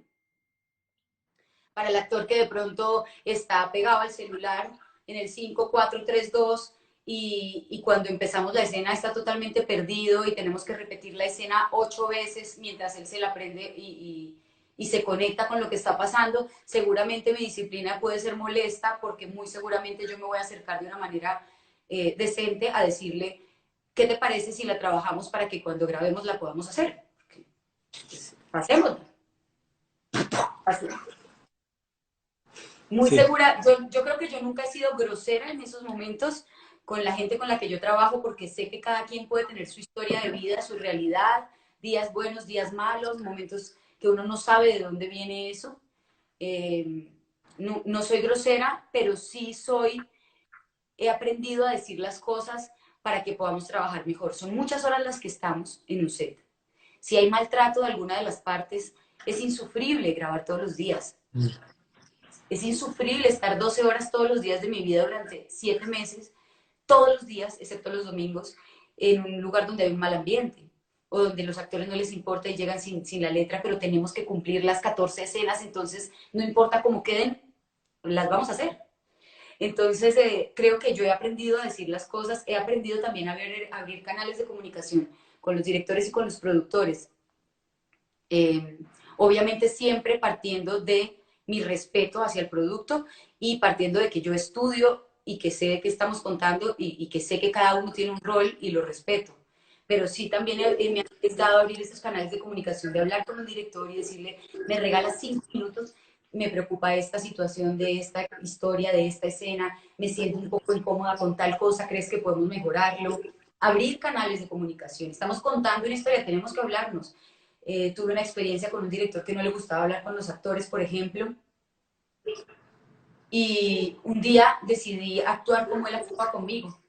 Llegué seria, no saludé, me senté, y él después a la mitad del día me dijo, Magda, ¿podemos hablar? Y yo, sí, señor, me llevó a un cuarto y me dijo, ¿qué le pasa? Y le dije, pues estoy actuando como usted actúa conmigo todos los días. Y fue la única manera de llamar su atención. Yo le quiero pedir que por lo menos me diga buenos días, que hablemos del personaje porque yo estoy asustada. Yo no me puedo ver, yo no sé qué estoy haciendo, yo necesito ese ojo de afuera. Yo le propongo Claro. que abramos un canal de comunicación, que usted me diga qué quiere el personaje y que yo me sienta cómoda cuando llegue al set y que por lo menos yo sepa que podemos decir buenos días y que no hay nada raro y quitar ese ambiente misterioso dentro del set que no está funcionando para la escena. Abrir esos canales de comunicación a veces es incómodo porque es difícil a veces decir lo que uno piensa o quitarse el mito de que con el director no se puede hablar o con el productor no se puede hablar. Yo creo que en el hablar está el construir también. Si tú logras hacer un canal de comunicación, no significa que seamos amigos, pero sí que logremos hablar de la creación del personaje, del set, de la escena, pues podemos trabajar mejor. ¿Qué sentiste? Cuéntanos cómo fue ese día en donde ya te das cuenta que no va más la diabla. ¿Cómo se ve Maggie esa noche sentada ahí sola diciendo adiós, Jessica? Tengo que comunicarlo. Cuéntanos cómo pasó todo eso. Fue un proceso largo. Yo duré más o menos 2 meses tomando esa decisión sin decir nada. Yo veía lo que yo podía lograr con los libretos que estaban llegando y veía cómo estaba el engranaje en ese momento de la producción, habíamos hecho cambios de directores, habían pasado un montón de cosas, veía que la historia estaba yéndose hacia otros lados, no me gusta sentir que no tengo nada que aportar al universo que a mí me corresponde contar. Me estaba generando angustia el hecho de no poder ser coherente, hacer crecer el personaje, evolucionar o involucionar o lo que fuera que se propusiera, pero no poder hacer mi trabajo de una manera respetuosa para el televidente que había sido tan generoso, tan amoroso y tan fiel a la historia y a mí, a mi personaje. Entonces, eh, yo nunca había renunciado a nada y finalmente decido un día decir, no, creo que no sigo, si hay una siguiente temporada no voy a seguir, obviamente sin necesidad de dañar a nadie. Yo estaba dispuesta a hacer el cierre como decidiera Gustavo Bolívar y los Duques, Samuel Duque, a que se tenía que cerrar o no el personaje, o si se dejaba abierto, o cómo tenía que ser. Yo estaba totalmente dispuesta a ayudar a lo que se tuviera que hacer. Pero fue, digamos que una decisión para ser coherente conmigo, para sentir que estoy siendo coherente con mi manera de ver mi profesión también. No tiene sentido trabajar angustiado, no tiene sentido trabajar a disgusto, no me gusta los sets de grabación donde uno se quiere ir, no me gusta llegar y decir cuántas escenas faltan, me quiero ir, yo quiero llegar a mi trabajo y saber que no me importa cuántas escenas sean, yo estoy feliz disfrutándome el juego que estamos planteando y que si tengo que hacer 8, 10, 1 o 14 escenas, igual voy a tratar de hacerlo lo mejor que pueda con la mejor actitud. Eh, y tampoco me gusta darle al televidente algo que yo considere que no es lo mejor de mí. No se lo merecen, por lealtad y por agradecimiento no se lo merecen. Entonces tuve que sentarme, poner en la balanza, arriesgarme a decir por primera vez, creo que no sigo, y, y también ser consciente de que eso podía traer unas consecuencias que yo no sabía qué tan buenas o malas podían ser para mi carrera. Maggi, ¿cómo la despediste? ¿La lloraste? ¿Te tomaste un trago con ella? ¿Hablaste con ella? Y te hago esta pregunta porque tenías un look físico que le puedes decir adiós, pero la sigues viendo en el espejo. ¿Seguía Sí, estando ella ahí? ¿Cómo la despediste? yo, tú vas a decir que estoy demente, pero yo la despedí haciendo la Guzmán el siguiente día, porque yo Metiéndote en otro problema. a las 2 semanas me estaba yendo a México, porque yo el proceso de casting lo hice durante el final del Sin Senos, mandé mi casting grabado y viajé a México 2 semanas después de terminar Sin Senos. Buscando las soluciones para verme diferente al espejo, siempre lo hago, siempre que termino un personaje, yo me cambio el pelo, el color, el look, lo que pueda, porque no me parece chévere seguir teniendo ese look o esa energía. Y me despido y la saco y si hago un proceso de separarme de lo que hice. En el caso específico de la Diabla, yo me separé de ella siendo la Guzmán al siguiente día. Eh, no, yo creo que el duelo del personaje, digamos, por decirlo de alguna manera, o la despedida del personaje lo hice esos 2 meses mientras decidía si me iba a ir o no me iba a ir y cómo iba a afrontar esa decisión. Ahí fue la parte difícil, ¿no? Porque ustedes, pues tú sabes perfectamente que yo adoro a Fox Telecolombia, amo esa empresa, quiero mucho a Samuel Duque, lo respeto profundamente y tenía mucha gente del equipo de Sinceros a la cual quería también mucho y eso también es desprenderse y decir no más, era difícil para mí, por eso también, por esos La compromisos presión de de cuerpo. Telemundo también, obviamente, ¿no? Claro, claro, una empresa como Telemundo que finalmente eh, era la primera vez que yo trabajaba directamente con ellos y decir que no, pues podía generar una cantidad de reacciones que yo no sabía cómo iba a ser, ¿no? Podía ser, mucha Claro. gente me decía, no, pues ya quedaste vetada para siempre. ¿Cómo se te ocurre? Es la peor decisión que has podido tomar. Cuando alguien renuncia, cuando un personaje está siendo exitoso, es que ese es el colmo. Qué mal agradecida. Y yo decía, no, yo no lo hago por si es exitoso o no es exitoso. Yo estoy evaluando mi capacidad de entregarme a este proyecto de la misma manera y mi capacidad como actriz de hacer evolucionar esto que estamos haciendo y mi coherencia con lo que creo de mi profesión. Entonces, bueno, había que poner en la balanza todo eso y la manera de despedirme pues, fue durante ese proceso.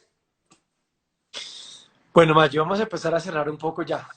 Vienes de una familia de artistas, tu abuela, tíos, hermana, familiares, en fin, ¿cómo vivir con esa presión, esa imagen y qué tanto opinan o hablan en común de tu carrera o proyecto es tu familia? ¿Cómo manejas esa relación? Yo siempre me separé, como que eso nunca fue un fantasma que estuvo en mi cabeza, de pronto en la cabeza de alguien que me viera, pero nunca me lo expresaron así y yo nunca lo tuve en mi cabeza.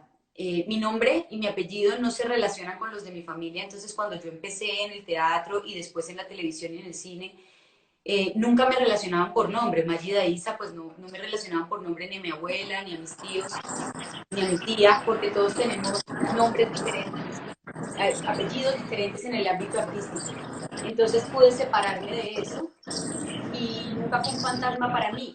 Y al interior de la familia nosotros siempre nos hemos apoyado, pero nunca hemos hablado del tema de del trabajo. Entonces, por ejemplo, mi abuela supo que yo iba a estudiar teatro el día que yo pasé en el Teatro Libre.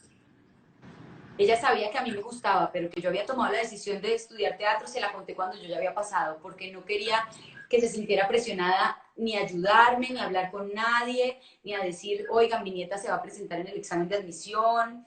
Yo creo que siempre fue ella muy respetuosa, todos hemos sido muy respetuosos del proceso de cada uno y de las decisiones de cada uno. Mi hermana también lo hace conmigo, ella a veces tiene casting y no me cuenta para que yo no me angustie por ella o no trate de ver quién la Y tú llamó. no te metes, porque eso es lo fe, no te gusta meterte. No, si ella no me abre el espacio, yo no me meto. y trato de respetar el límite que ella me pone. Mi hermana es una gran actriz y además tiene una cosa que para la comedia muy especial y a mí a veces me gustaría meterme porque yo digo, Dios mío, es que si supieran que ella es así de buena para la comedia, yo creo que por ahí se le abre un camino espectacular, pero ella siempre ha sido muy cuidadosa también con su carrera, cosa que le respeto muchísimo y le aplaudo también, entonces me he mantenido siempre como hasta donde ella me permite. Me parece que es coherente también con su carrera y con lo que ella es, que eso me parece muy bonito. Yo respeto a la gente coherente y que ama su profesión y la respeta. Entonces, sí, eso nunca ha sido, digamos, que la familia sea de artistas, seguramente está en la sangre, pero nunca ha sido un fantasma para mí ni me he sentido juzgada a partir de eso. Hay un episodio importante y es cómo conseguiste a tu manager y cómo has logrado mantener esa relación por tanto tiempo. ¿Qué le recomiendas al que está buscando uno y nadie le presta atención? Es que la relación con el manager es un tema especial. Yo conté con la maravillosa ¿Te suerte. pasó Eso eso? dime. ¿Te pasó eso, Maggie? Cuando empezabas, que nadie te prestaba atención. Ya, porque todos tenemos nombres diferentes, apellidos diferentes en el ámbito artístico. Entonces pude separarme de eso y nunca fue un fantasma para mí. Y al interior de la familia nosotros siempre nos hemos apoyado, pero nunca hemos hablado del tema de del trabajo. Entonces, por ejemplo, mi abuela supo que yo iba a estudiar teatro el día que yo pasé en el Teatro Libre. Ella sabía que a mí me gustaba, pero que yo había tomado la decisión de estudiar teatro, se la conté cuando yo ya había pasado, porque no quería que se sintiera presionada ni a ayudarme, ni a hablar con nadie, ni a decir, oigan, mi nieta se va a presentar en el examen de admisión. Yo creo que siempre fue ella muy respetuosa, todos hemos sido muy respetuosos del proceso de cada uno y de las decisiones de cada uno. Mi hermana también lo hace conmigo, ella a veces tiene casting y no me cuenta para que yo no me angustie por ella o no trate de ver quién Y la tú llama. no te metes, porque eso es doy fe. No te gusta meterte. No, si ella no me abre el espacio, yo no me meto. Y trato de respetar el límite que ella me pone. Mi hermana es una gran actriz y además tiene una cosa que para la comedia muy especial y a mí a veces me gustaría meterme porque yo digo, Dios mío, es que si supieran que ella es así de buena para la comedia, yo creo que por ahí se le abre un camino espectacular, pero ella siempre ha sido muy cuidadosa también con su carrera, cosa que le respeto muchísimo y le aplaudo también, entonces me he mantenido siempre como hasta donde ella me permite. Me parece que es coherente también con su carrera y con lo que ella es, que eso me parece muy bonito. Yo respeto a la gente coherente y que ama su profesión y la respeta. Entonces, sí, eso nunca ha sido, digamos, que la familia sea de artistas, seguramente está en la sangre, pero nunca ha sido un fantasma para mí ni me he sentido juzgada a partir de eso. Hay un episodio importante y es cómo conseguiste a tu manager y cómo has logrado mantener esa relación por tanto tiempo. ¿Qué le recomiendas al que está buscando uno y nadie le presta atención? Es que la relación con el manager es un tema especial. Yo conté con la maravillosa ¿Te suerte. pasó Eso eso? es dime. ¿Te pasó eso, Maggie? Cuando empezabas, que nadie te prestaba atención. Yo andaba sola y no había tenido la necesidad de buscar, digamos, un manager porque estaba todo el tiempo como en el universo del teatro. Realmente cuando yo me acerco a la idea de manager, y esto sí tengo que agradecérselo a Andrés Parra, que fue la persona que me presentó a Daisy Marroquín, eh, a mí, yo digamos que entra a mi cabeza la figura del manager realmente hablando con Andrés, hablando de nuestras carreras que eran teatrales en casi al 100%, habíamos hecho los dos cines siempre, pero cortos y películas, pero que era una carrera basada en lo teatral y vimos hablando una vez, pues que conocí a Daisy, era su manager, y hablando de la importancia de esta figura, y me presenta a Daisy y creo que hemos construido una relación no solo laboral, sino de amistad, de complicidad y de amor profundo durante todos estos años. Yo nunca he tenido una manager distinta a Daisy Marroquín. Y estoy muy agradecida con ella porque a veces cree más en mí que yo, que esa es la figura de manager a la cual yo los invito a creer.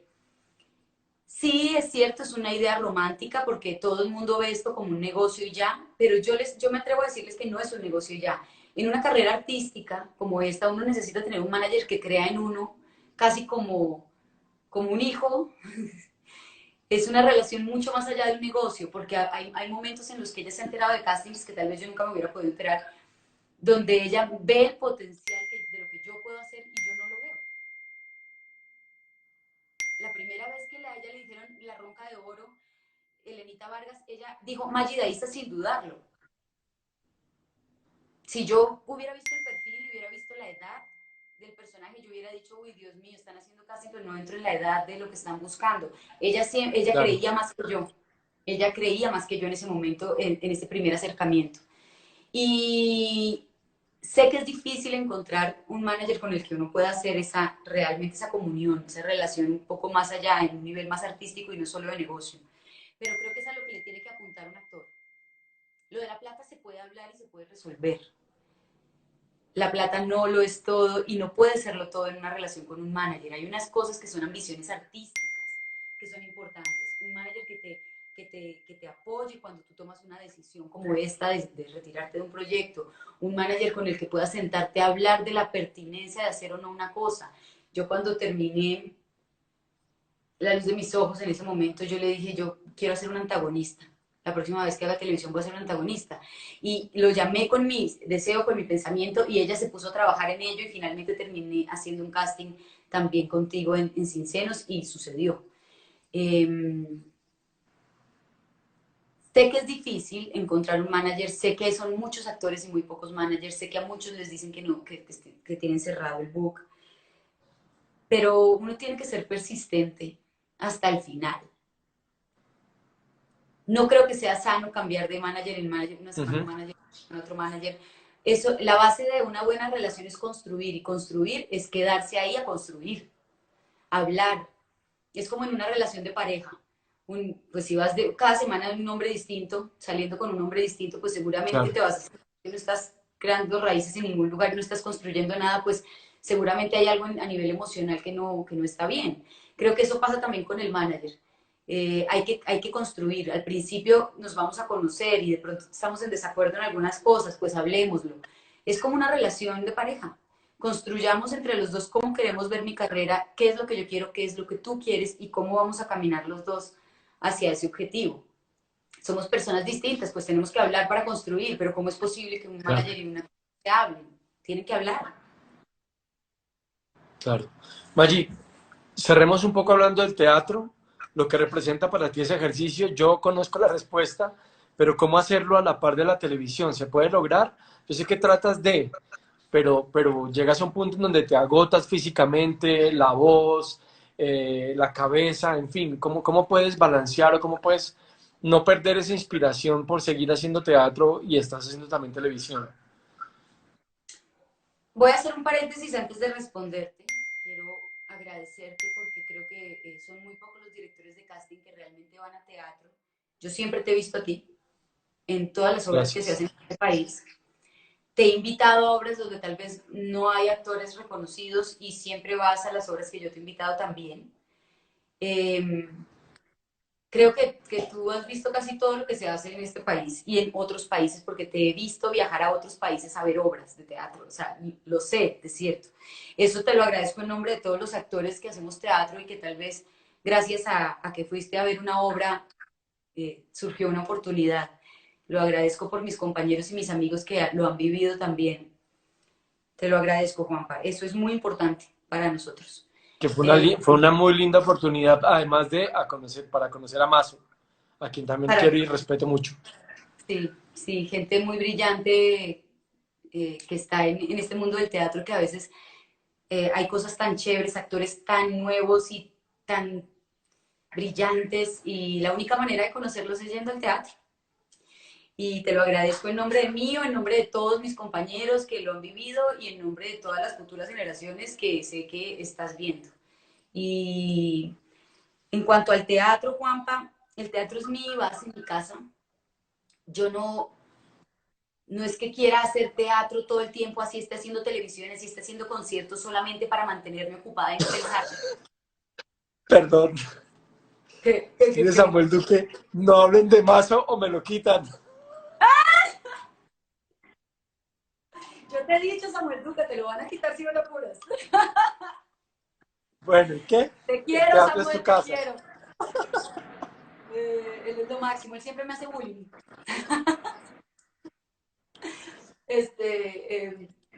Íbamos, bueno, el Estabas en teatro que es mi teatro es tu casa. casa. Digamos que no lo hago para mantenerme, no es que yo quiera hacer televisión, teatro, cine y un concierto para mantenerme ocupada, porque no, porque no quiero pensar, no. En el teatro específicamente, la razón por la cual yo trato de hacer teatro todos los años es porque es el lugar donde yo me doy cuenta, como ponerme una lupa, dónde están mis vicios como actriz, qué se me quedó mal aprendido, dónde está el huequito que me hace falta, qué olvidé de la técnica o qué, cómo evolucioné yo. Pues soy un ser humano, mi cuerpo va cambiando, mi voz va cambiando, eh, como digamos, lo que puedo hacer físicamente se va modificando. Mi profundidad en el pensamiento, en el análisis también va cambiando. Yo voy cambiando y por lo tanto, si mi objeto, mi instrumento de trabajo es mi cuerpo, mi mente, mi espíritu, pues yo tengo que estar con una lupa todo el tiempo ahí para saber cómo construir un personaje la siguiente vez que me llegue un personaje. Y lo que me da el teatro a mí es precisamente eso, Juanpa. Yo pongo la lupa, el teatro es cruel, las tablas son crueles, tú tienes la lupa puesta y no puedes mentir. Y no hay ni una sola mirada que pueda ser hecha inconscientemente. Y tienes que repetir todas las noches ese proceso sin que sea mecánico. Y tienes que dejarte sorprender, improvisar sobre el error, recibir la reacción inmediata del público, o sea que nadie tampoco puede engañarte y adularte y decirte qué lindo lo estás haciendo. No, nadie, ninguna adulación sirve, el público no miente. El público o se enganchó o no se enganchó, o se conectó o no se conectó, o le gustó o no le gustó, la recomienda o no la recomienda. Eh, Se deja tocar o lograste tocar el corazón de alguien en el espectador y lo sabes y lo estás viendo. Nadie tiene tiempo de prefabricarlo o decirlo o de mentir, ni el público ni yo. Entonces esa lupa que yo pongo cada vez que, por eso soy tan insistente en hacer teatro cada año, es porque yo tengo que darme cuenta dónde están mis carencias como actriz, cuáles son las nuevas cosas que tal vez aprendí mal o que tal vez ya no me sirven de lo que aprendí, qué me hace falta estudiar porque yo estoy cambiando y ya no me sirve lo de antes. Eh, yo siempre te decía lo de la cajita de herramientas en estos días, que hemos coincidido, que me parece muy bonito con algunas de las personas que tú has entrevistado. Es una cajita de herramientas literal. ¿Qué me sirve a mí para construir, para esculpir esta figura nueva que llegó a mí, este nuevo personaje? Me sirve este cincel, me sirve esto, voy a tratar con esto. Y esa cajita de herramientas no es eterna, no es que para todos los personajes sirva lo mismo. Y yo como ser humano también voy cambiando, entonces tengo que buscar todo el tiempo nuevas cosas y estar con la lupa puesta en mí para ver qué es lo que me hace falta. Y eso es lo que hace el teatro, mi persona. Entonces por eso siempre trato de volver allá para poder poner los pies en la tierra. Bien. Maggi, mejor dicho, nos tocaría abrir tercera hora y hay que almorzar. No, mentira, si no molestar más con tu tiempo. Maggi, gracias, No, gracias porque hablar contigo es como una terapia. Gracias siempre por ese cariño, por la amistad, por la confianza, por las palabras en el momento adecuado. Mejor dicho, aquí no nos vamos a poner a contar la historia, pero gracias de verdad y gracias por compartirlo con la gente. Hay mucha gente que te quiere un montón. Gracias por estar ustedes. siempre ahí y este espacio está hecho es para eso. Gracias de verdad por compartirlo. No, gracias a ti por la invitación, gracias por, por tu coherencia con tu trabajo también, gracias a todos los que se conectaron, yo también los quiero y también estoy aquí pegadita a estas conversaciones en cuarentena que me parecen maravillosas. Les deseo a todos lo mejor, que se abran pronto las puertas y que podamos estar todos bien y volver al ruedo. Y que te veamos muy pronto en algo. Ojalá, vamos a ver qué pasa. Ahí estoy tramando cosas. Ahí hay cositas, hay cositas. Bueno, mi Maggi, un beso. Te quiero mucho, Juanpa. Saludos Gracias a por todos y escuchar. gracias por acompañarnos. A ti, chao. Gracias a ti, gracias a ustedes.